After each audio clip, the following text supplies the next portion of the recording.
First Nations such as the Haudenosaunee, the Haudenosaunee, and the Anishinaabe peoples, including the Mississaugas of the Credit First Nation. There are many First Nation, Métis, and Inuit people from across Turtle Island that live and work in Niagara today. The Regional Municipality of Niagara Police Services Board stands with all Indigenous peoples, past and present, in promoting the wise stewardship of the lands on which we live. I'm going to go through a roll call. Do we have Member D'Angelo online? No? Okay. Member Eek sends his regrets. Member Gale? I'm here. Member Gibson? I am here. Member Lawson? Present. And Member McKendrick will be joining us later. She does have a scheduled work commitment, social mission portion of this meeting. Are there any declarations of conflict of interest? Thank you. Adoption of the minutes moved by members Lawson and Gale that the minutes of the public board meeting held Thursday, April 21st, 2022 be adopted as circulated. Are there any questions? All those in favor? That's carried. Report from the chair. Just a couple. Firstly, I'd like to welcome Chief Paul Forcier from the Niagara Parks Police. Thank you for attending today. We do have some questions for Paul within our agenda, so we'll call him up at that time. And on behalf of the board, I'd like to welcome Dwayne Sprague to the meeting. Dwayne is the Inspectorate of Policing at the Ministry of the Solicitor General, and he serves as the backup policing service advisor to Zone 4 police boards in Ontario. Dwayne is attending today's meeting as part of his routine visits by policing services advisors to police boards across the province. Zone 4 advisor Ron Leclerc is away until June the 6th, and the board is pleased that Dwayne can attend on his behalf to ensure the continued attendance of police advisors to our meeting. Again, thanks, Dwayne. On behalf of the board, I would like to congratulate Deputy Chief Brett Flynn, Superintendent Richard Frayne, and Director Akram School for each being awarded the Order of Merit of Police Forces. The order recognizes exceptional service or performance of duty over an extended period with a primary focus on exceptional merit, contributions to policing, and community development. Their investure into the Order of Merit of Police Forces reflects the high quality of policing services provided to the residents and visitors of the Niagara region, and it speaks volumes to the level of commitment to duty by the members of the Niagara Regional Police Service. Congratulations, gentlemen. Thank you. At its meeting held December the 16th, the Niagara Police Services Board passed a motion requesting the service attend a council meeting for each of Niagara's local municipalities to address any local police related questions or concerns specific to each municipal council. In addition, board members who represent or reside in the respective municipality also attend the council meeting as a board representative for the important initiative. To date, presentations have been made to Port Colborne City Council, Fort Erie Town Council, Niagara Falls City Council, Town of Lincoln Council, Thorold City Council, West Lincoln Town Council, and Welland City Council. Upcoming presentations are scheduled with Niagara on the Lake on May 30th and Wainfleet on June 21st. The Ontario Association of Police Services Boards held its Zone 4 quarterly meeting May the 11th with Zone 4 participants from 14 police service boards located within the regions of the counties of Brant, Haldimand, Halton, Hamilton, Niagara, Norfolk, and Oxford. These quarterly engagements allow boards within a certain geographic area to meet for the purpose of discussing matters related to police governance. Vice Chair Eek, members Gibson, the board's executive director, and I attended this event. And on May the 9th, the Niagara Regional Police Service, the Niagara Police Services Board, the Niagara Regional Police Association, and the Senior Association hosted its annual awards ceremony at the Americana Hotel in Niagara Falls.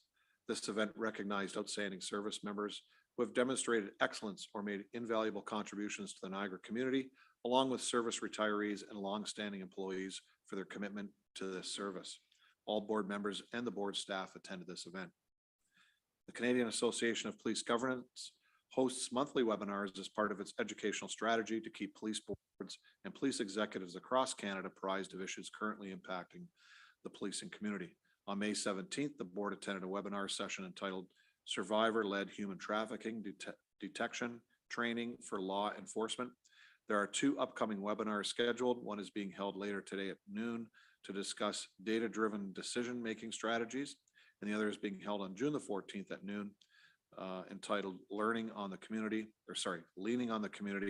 Community Engagement Plan. Connection details for today's webinar have been provided to the board, and details for the June 14th webinar will be sent closer to that date. Today, the service will be honoring the late Constable Joan Van Breda by placing a commemorative plaque on the Niagara Regional Police Service's Heroes in Life Wall of Honor. Constable Van Breda was struck by an impaired driver while investigating a traffic accident in St. Catharines on September the 24th, 1986. She suffered critical life-altering injuries and was only 22 years old at the time. She remained a service member for many years and passed away on May the 22nd of 2020 because of ongoing medical issues from that accident. Constable Van Breda will be remembered as a courageous and determined individual who had a strong will to overcome the many obstacles she faced from this accident. The special ceremony will take place at 11 a.m. in the front lobby of police headquarters, and all board members and service members are invited to attend. The Niagara Region Services Board is holding an auxiliary recruit graduation ceremony on May the 25th at 7 p.m. in the community room at police headquarters right here. I will be joining Chief McCullough and his executive staff in welcoming our 12 newest auxiliaries to the Niagara Regional Police Service alongside members of their families. The Ontario Association of Police Services Boards 2022 Spring Conference and Annual General Meeting will take place from May the 26th to the 27th at the Toronto Airport Marriott Hotel. This year's conference theme is entitled Strategies for Better Communities. It will include timely and important sessions covering such topics as inclusion and diversity, modernizing police governance, human trafficking and sexual assault, and the Cannabis Act. I'll be attending the conference along with Vice Chair Eek, members Gibson and Lawson, and the board's executive director, Deb Reed.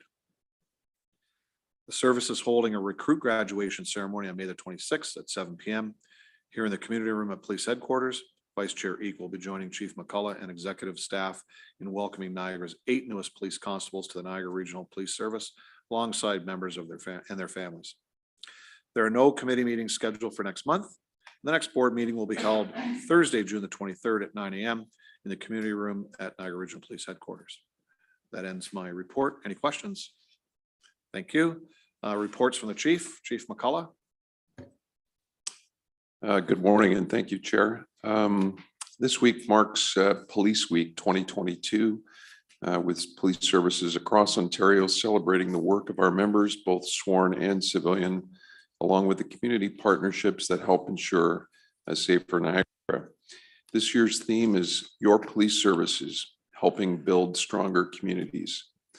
Across all of our districts, there has been a focus on sharing the work of our members and spotlighting the proactive engagement that is happening on a daily basis: speed enforcement, ATV patrols, lock it or lose it campaigns, and our members out walking the beat and engaging with all members of our community. As our community-oriented engagement and response, or core unit, continues with a refocused model of community policing, we are continuing efforts to facilitate youth engagement, community outreach, and a focus on problem-oriented policing to directly address community issues. Just provide some information with regards to our 2022 homicide statistics. During the reporting period of April 19th to May 17th, we had 1 homicide that occurred during that time frame, and we did not have any attempted murders that took place during that same time frame. To date, we have had 2 homicides thus far in 2022. Comparatively, we had 6 in all of 2021, 5 in 2020, 7 in 2019, and in 2018 we had 2 homicides. Little information on that most recent homicide. At approximately 11:40 p.m. on Saturday, April 30th, 2022, uniform officers were called to a home in the area of Division Street and Alexander Street in the city of Welland, following a report of a disturbance. Upon arrival, police located 3 individuals, 2 with significant injuries. 1 male was pronounced deceased at the scene, while the second victim was transported to a local hospital with non-life-threatening injuries. Excuse me. A suspect was located at the scene and placed under arrest by 2 uniform officers who sustained minor injuries during the arrest. 2 citizens observed the officers struggling with the suspect and came forward to assist, and we certainly appreciate their efforts. The arrest was also witnessed by a number of community members who were in the area at the time. The accused is 35-year-old Joel Drever, who is currently being held in custody and is charged with the following offenses: second-degree murder, aggravated assault, and assault police, 2 counts. The homicide unit continues to investigate, and detectives can confirm that the deceased male was 50 years of age. The second victim was 68 years of age and has been released from hospital.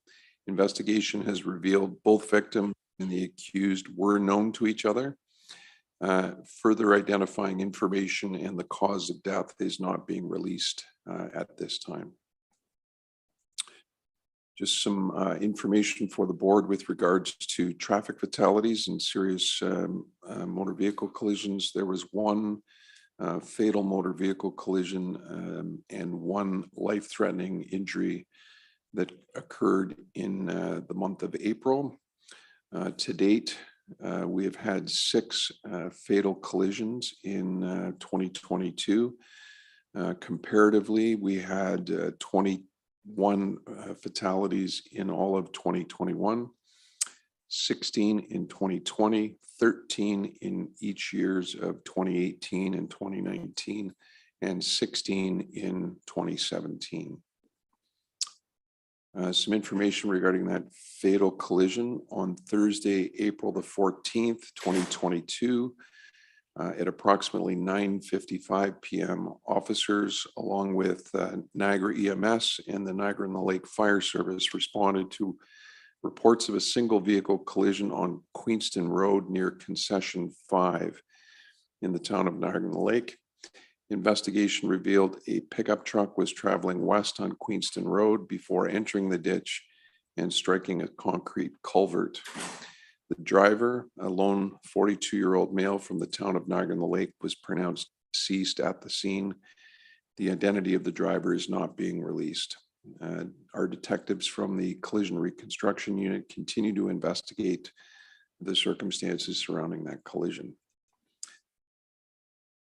On Monday, April 25th, officers along with Niagara EMS and the Niagara Falls Fire Service were dispatched to a serious collision on Ferry Street near Gladstone Avenue in Niagara Falls. Investigation determined that a 52-year-old male pedestrian who was kneeling in the roadway was struck by a cargo truck driven by a 55-year-old male. The pedestrian received life-threatening injuries and was transferred to hospital. The driver of the cargo truck was not injured. The pedestrian remains in hospital with life-threatening injuries. And again, detectives from our Collision Reconstruction Unit continue to investigate the circumstances of that collision as well. Some other items in the news. In March of 2022, detectives with our Niagara Regional Police Service and the Biker Enforcement Unit commenced an investigation into the distribution of illegal drugs throughout the region of Niagara. On Friday, April 22nd, officers executed 3 search warrants in the city of Thorold and Lincoln, as well as the clubhouse of the Outlaws Motorcycle Club. Over 160 grams of cocaine was seized with an estimated street value of $15,000, along with $22,000 in currency, a knife that was a prohibited weapon, and a conducted energy weapon, otherwise known as a taser, was seized. 2 men are facing several drug and weapons related offenses as a result of this investigation. On April 23rd, as a result of an investigation into the possession of illegal firearms, detectives from our 5-district and 2-district street crime detectives received judicial authorization to search a residence in the area of Bertie Street and Douglas Street in the town of Fort Erie. The warrant was executed by members from our emergency task unit and the canine unit. 1 suspect was arrested and 1 firearm was recovered. A 50-year-old Fort Erie man was arrested and he's been charged with several firearms related offenses. And then another newsworthy item relating a violent armed robbery that occurred in St. Catharines on May 11th at approximately 11:30 a.m. Officers responded to a report of an armed robbery at Carrot Jewelers in the Fairview Mall in St. Catharines. Upon arrival, officers confirmed that Carrot Jewelers had been robbed at gunpoint. Two individuals inside the store were sprayed with a substance that was believed to be bear spray. As the suspects fled the store, shots were fired and an individual was struck. All three victims were transported to hospital. The suspects fled the scene on a motorcycle, which was described as a sports bike. The motorcycle was last seen on the Queen Elizabeth Highway traveling Toronto bound. And our detectives in one district continue to search for two suspects who are considered armed and dangerous.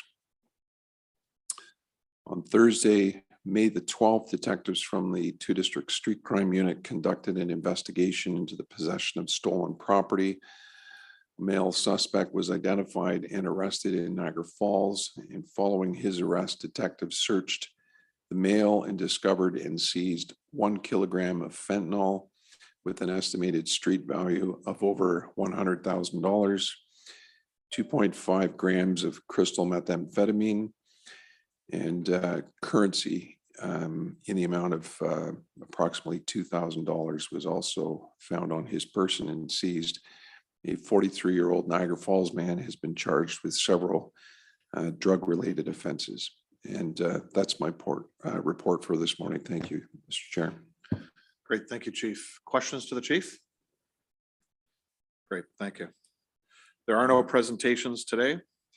Item 8 is our consent agenda. I'm going to move in block items 8.1 through to 8.29. And I have members Gibson and Lawson to move that this information be received. And I know 8.4 does have questions, so I'll bring that up first because we have Chief Forcier here. It's the Niagara River Rescue and Recovery Operations. Chief Forcier, if you want to come up to the podium.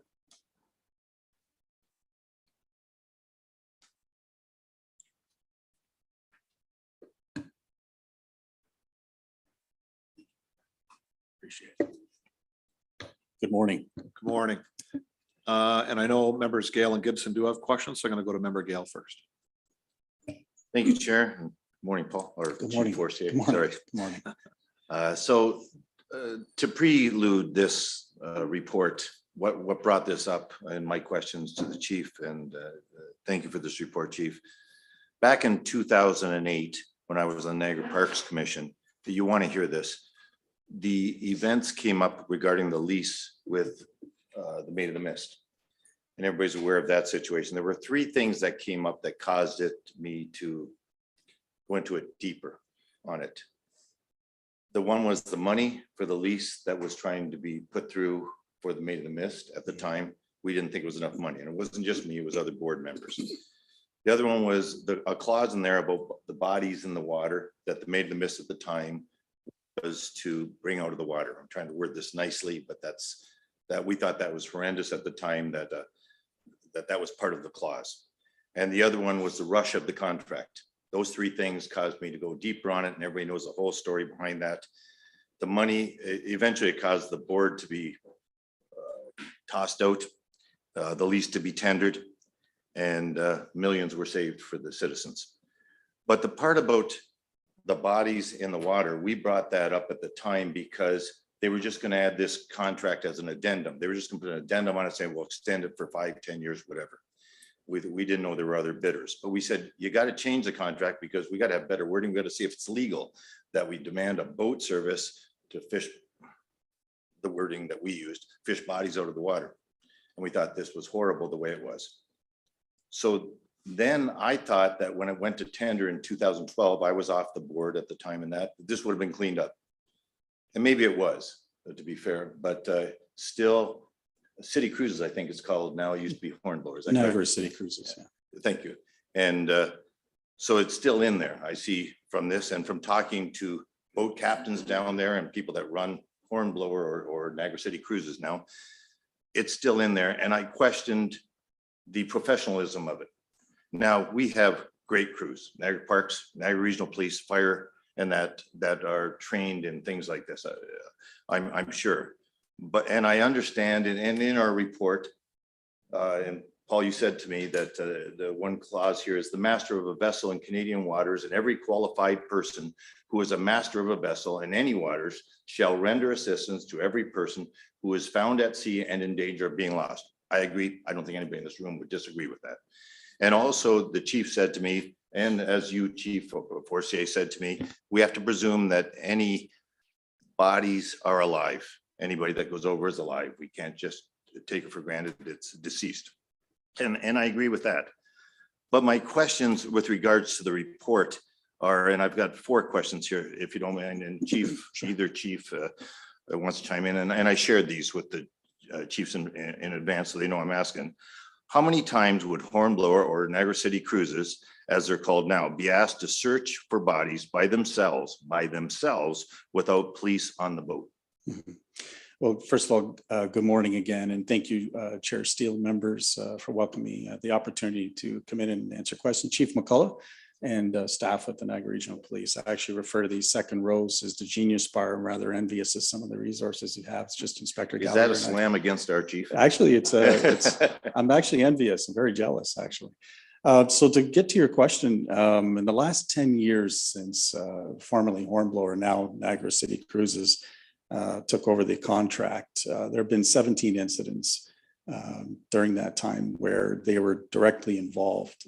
10 of those incidents were actually where they discovered unidentified human remains themselves and notified us. There are other times they receive a call where we may have rough information that someone may have gone over the falls. It hasn't been confirmed yet, but that is a basically be on the lookout type call. Hornblower and the other agency, Maid of the Mist on the US side of the border, are in the best position to immediately make life-saving efforts. And as you mentioned, the police can never assume death. And we've actually had 5 people since 2003 go over the Canadian Horseshoe Falls and survive with little more than bruises and that kind of thing. We've had other people go over the falls that initially survived the fall, but perhaps later, things didn't go well in terms of the injuries that were sustained, but life-saving efforts were rendered. So I guess, 17 instances, the ones that we came up with, 10 that they found themselves, 4 they were directly involved. They basically provide for us the vessel and someone to operate it. They're never hands-on, if you will. That's police, EMS, both police services, EMS and fire, who have a lead role in rescue. So again, all these are incidents of rescue rather than recovery. That's how we view them. So that's, I guess, the best answer I can provide. So I'm sorry, I'm just follow up to that question. Do I have a concern? And it's been shared to me that should be a concern that I think one of the Hornblower's boats, are all of them hold 700 people. That boat is going over to pick up a body with 700 people on it looking, or how does it work? Right, so if they find something, do they call you and they cease and desist, and or Right. what happens? So through the chair, to answer that question, basically the main vessels are, if they're alerted because they're out there, and they have a great system with Maid of the Mist where one of their vessels, one at a time, shares their time right in front of the falls basin. So they're right there. So that would be treated like a person overboard or a person in the water type of incident. When there's actually law enforcement personnel or fire EMS that go out, they actually, one of the requirements we had in the contract was that they have a rescue vessel, and they've done that. They've complied with those requirements. They also have a secondary vessel, rigid inflatable hull, that we can go out with. It's a little more maneuverable and smaller. So we would, in terms of the vessel being out on the water, there could be a rescue that's conducted. But in terms of us, the emergency services going out, we would use these secondary vehicles because they're more appropriate to that type of activity. That's how it's generally set up. Okay, and my second question is, I know the flow of the water brings things over to the Canadian side, Mhm. but if a body is found on the American side, is it left to US authorities or are we involved? Well, we're all involved in that. When there's life at stake, there's no border from the initial call. Having said that, if if somebody's seen in the water and it's the closest vessel, but having said that, if there's a recovery that's made, it would go to the U.S. side of shore where the incident, where the person was recovered. So we respect the borders in that regard in terms of the investigations. Sometimes it's obvious, depending on circumstances. But certainly if it's a very unique geographic environment there, and it's quite different than any other area where the mothership of Niagara City Cruises operates, like Alcatraz and like New York City, where virtually all kinds of vessels can operate in those waters. In the Niagara Falls Basin, you really only have navigable waters from the Rainbow Bridge to the bottom of the Horseshoe Falls. And you've got the international borders zip lining down not even in the middle of that, but so only those vessels, and they're very particular and specialized vessels that can operate there. And even the rescue vessel, if you will, is a form of jet boat. So it's very difficult to just launch any kind of vessel there. And they're the only ones operating in that basin, the only ones that are authorized by Transport Canada and by US authorities to operate there. So it is a condition, regardless of whatever company would have got that bid, they would have had a requirement to perform those services out of their responsibilities under the Canada Shipping Act and out of their responsibilities under the contract to the Parks Commission and supporting emergency services in the basin. So through you, Chair, does the US side have the same terms with May the Mist, do you think? I couldn't speak to their contract situation with the state or how it works necessarily with their emergency services, but I know from experience, we work very closely with the New York State Parks Police. And it's very common in maritime law, if you will, that I'm sure on both sides of the border that the first response is rescue, and then after that, investigative. But they do work directly with May the Mist because they're the only ones there. You can't just launch any kind of vessel very readily into those waters. Okay, so I'm going to add to this question. You've seen it already. Do you know, is Niagara City Cruises compensated for doing this, or is it just part of their contract that they're expected to search for bodies when notified or retrieve bodies? And I hope I'm using the words right. Right. And are they compensated for if a coroner has to go on their boat and chemicals to clean up things and on the docks and things like this? Yeah. Is there any compensation to them for this? In a manner of speaking, yes, insofar as that, again, any vendor or any bidder that would have gotten that contract would have had to perform those functions. So that's a requirement of the contract. It's basically, that's previous to the Niagara City Cruises, formerly Hornblower, we had Made in the Mist. I know for over 150 years, that was just part of, regrettably in any man-made or natural landmark, it attracts, unfortunately, people in crisis and matters of suicide that require rescue or investigation. Is there a direct clause where they received compensation for a particular incident? No, but it's a condition of that unique geographic environment in the contract. Yeah, and that's just one thing that I wish I had been on the parks at the time when this was put in, because we know how long a coroner can seize an area. The docks can be seized and things like this, and that's not fair. We go back to fairness, but nothing to do with you on this. Okay, my last question, if you don't mind, is in your report, or in the report that the chief gave to me, says other reports involve the attempts to locate persons that had recently gone over the falls, but it doesn't have a number. Is it frequent? And I don't know if you want to answer me on that. Is it confidential? If it is confidential, don't answer. Well, through the chair, just to go back and clarify your last question for a moment, we actually built a separate dock down in the lower river that would be south of the regular operations of Niagara City Cruises. So that if we are in a situation where life-saving efforts have finalized and we're into investigative phase and recovery from the water, we try to do so in every case with the most complete dignity and privacy and respect, and also not wishing to alarm our visitors or the visitors of Niagara City Cruises, and use our discretion wherever we can. So we give that a lot of dignity. And today, with smartphones, and we have the population of a small town or city in the parks during the summer.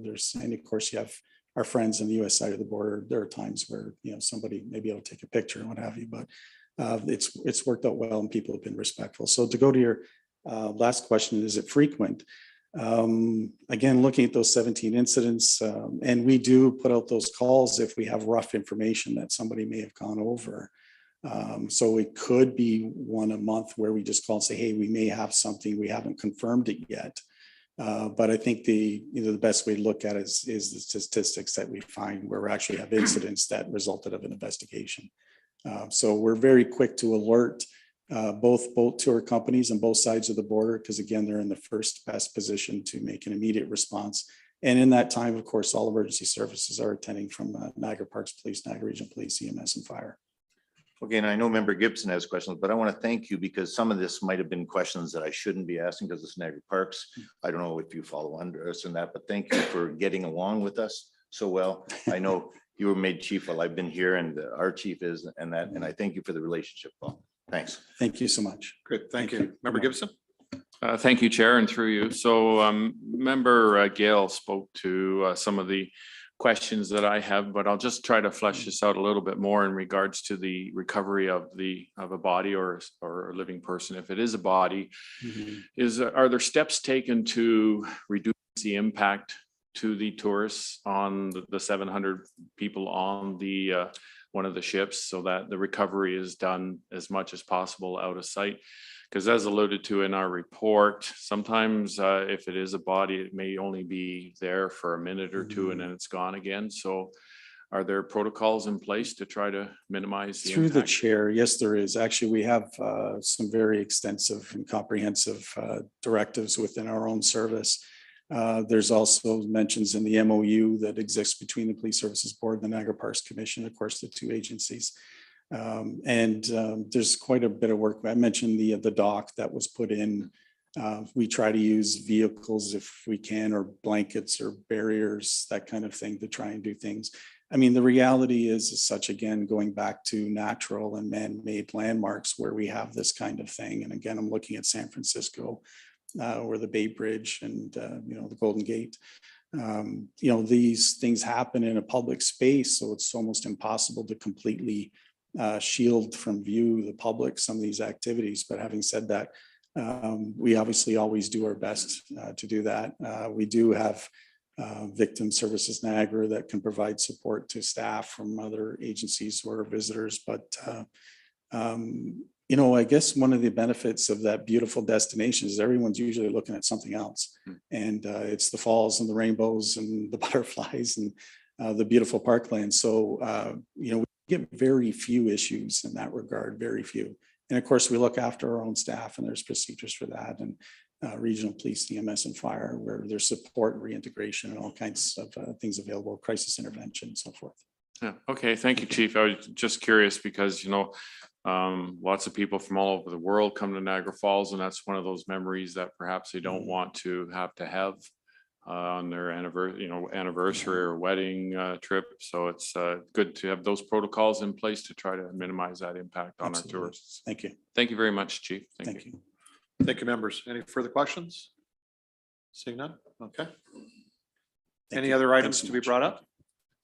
Any other items to be brought up? No? No? Okay. Oh, Member Gibson? Thank you, Chair, and through you. I'm referred to 8-0.27 on here, just and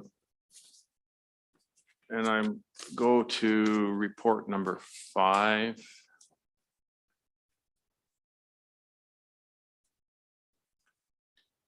So as I was reading through that, I was simply left with some questions there. Suspect was boxed in and pulled up. Police vehicles pulled up beside the suspect vehicle. The vehicle then fled at a high rate of speed, colliding with a marked police car. No charges were laid. So I'm left wondering, obviously, damage to the police car. Further down, it says unknown damages associated to this event. Are there other damages, or are we talking public damages, or obviously the police car had to be damaged? So I'm just curious how that's framed up. Chief McCullough? Through your chair, I don't have any additional information than what's in that report. We can certainly look into that further and provide a correspondence through Deb to clarify those points. Okay. Yeah, thank you, Chair. Great, thank you. Anything further? Okay, so we're gonna move these in bulk. They've been moved and seconded. All in favor? That's carried.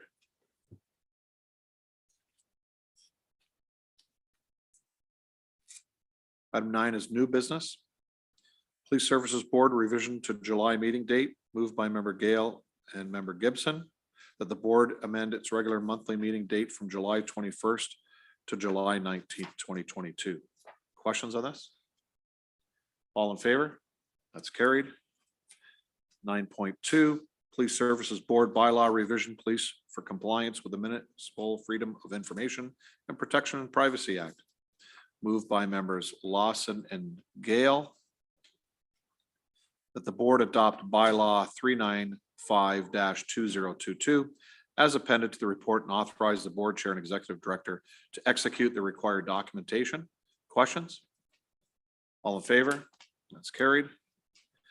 9.3, Police Services Board draft bylaw right to disconnect from work policy. Moved by members Gale and Lawson. The board adopt bylaw number 396-2022 as appended to this report and authorize the board chair and executive director to execute the required documentation. Questions?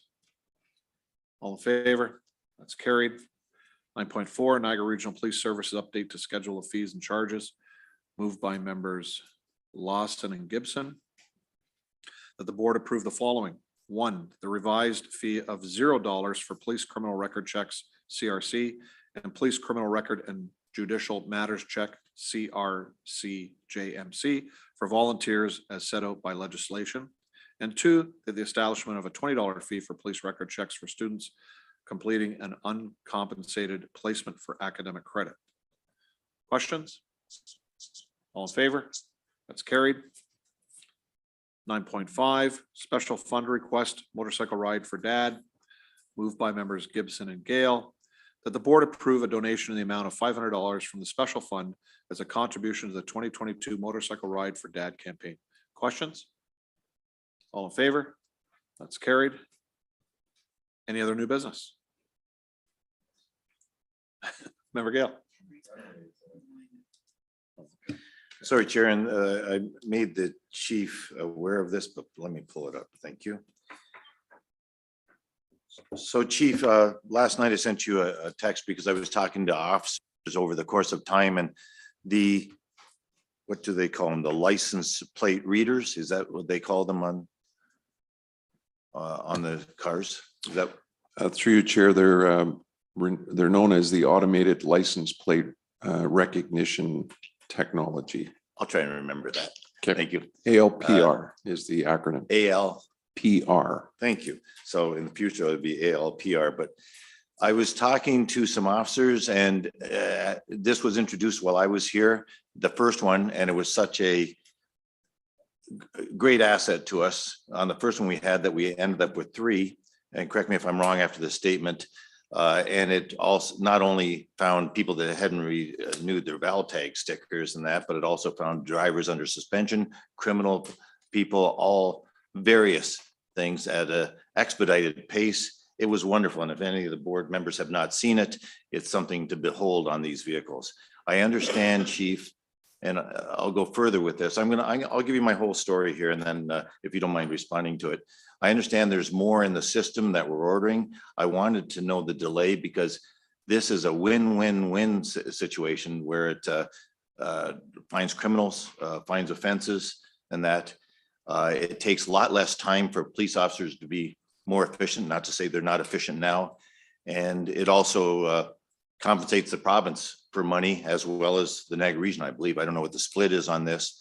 And we're all in support of this, unless you say otherwise, Chief.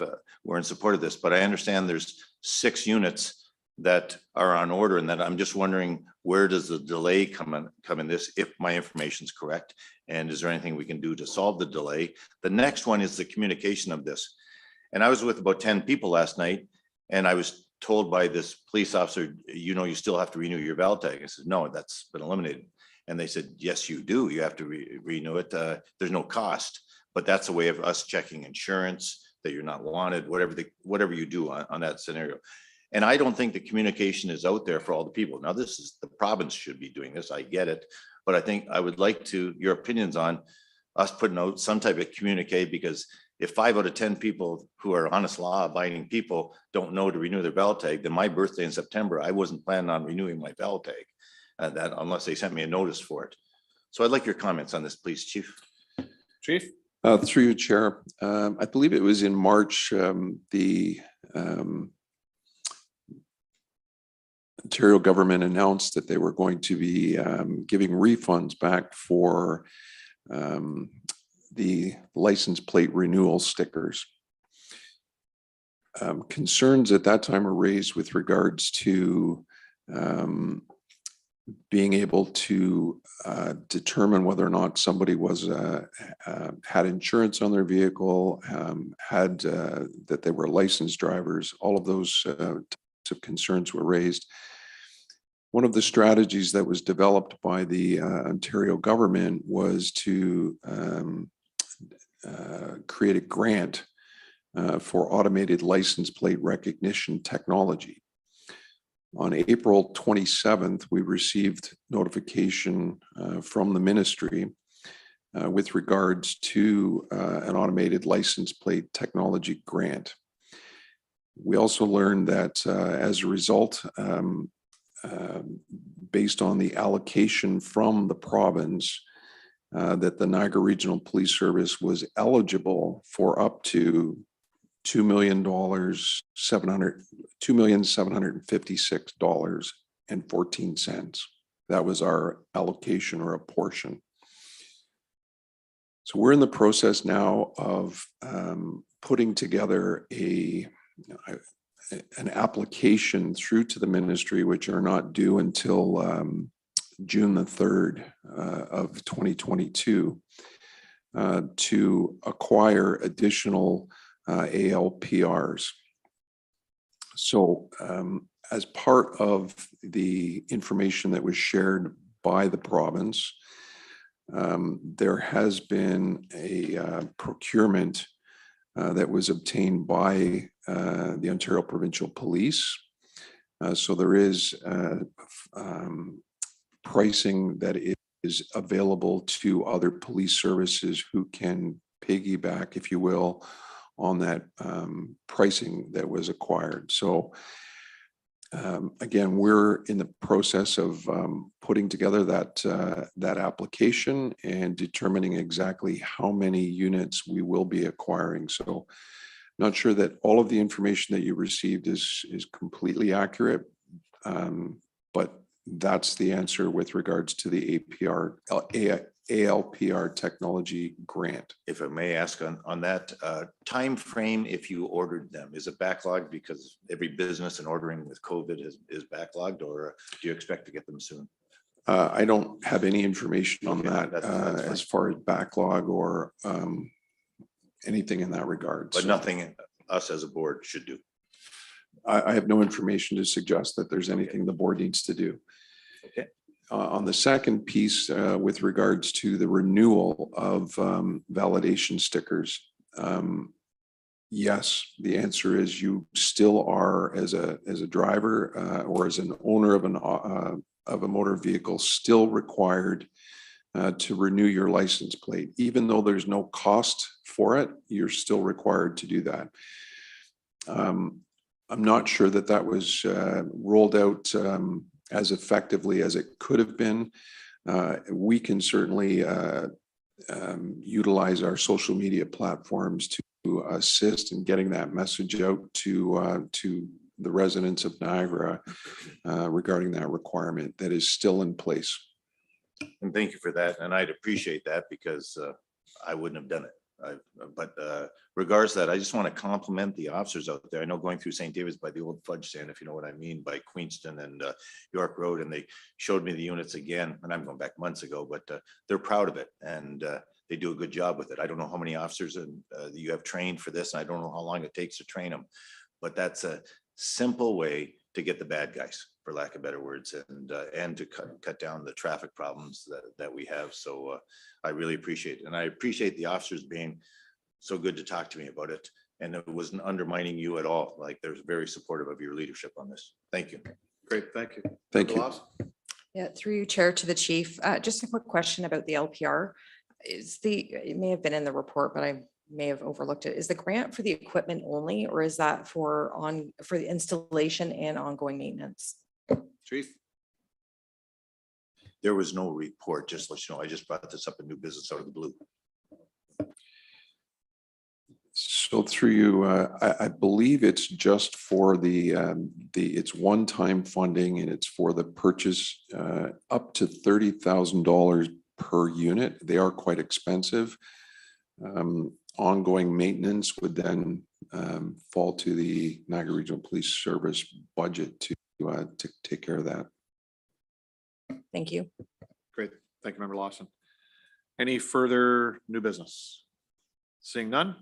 We have item 11, our in-camera reports. Item 11.1, Special Investigation Unit, case number 21 OFD 007, incident of January the 5th of 2021.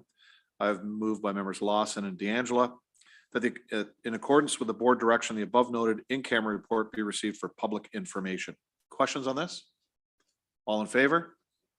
That's carried. This ends our agenda for the public portion. We thank everyone for joining us today online, and we thank our guests for coming out today. And I will adjourn this portion of the meeting.